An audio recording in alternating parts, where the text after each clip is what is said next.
Hey there folks, it's James from Ish here. I hope you're all well. Just going to record a quick video to show you all through the changes we've made to the UI in automations.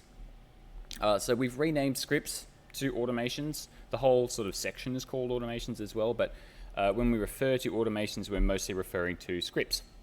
And what we've done for every single window under automations, so all of our export and import templates, message templates, PDF reports all look the same now. They all have this kind of list style view. But the biggest changes that we've made have come to what we used to call scripts, which we now call automations. You'll see here this heading called installed automations. And what that means is that you've got automations from our new automation library installed in your system, ready for you to turn on and off. And this is kind of where you come to, this is like your main system automation list. You can come in to any of them, turn them on or off as you would. You can see in here, you can change the template up the top here. In some of these, you'll also be able to set different parameters, and all of that is done up the top here instead of down the right hand side where it used to be.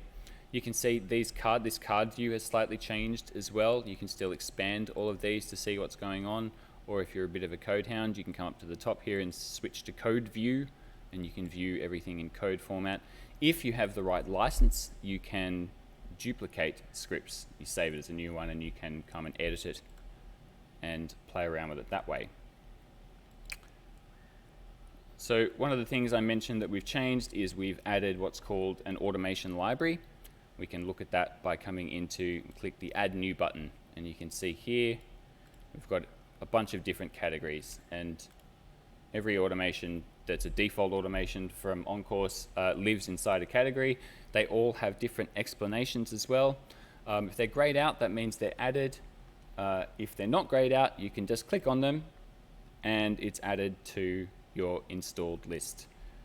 If you want to remove an installed automation, all you need to do is from the list of installed automations, just find the bin icon and click that, and then click uninstall, and that's done.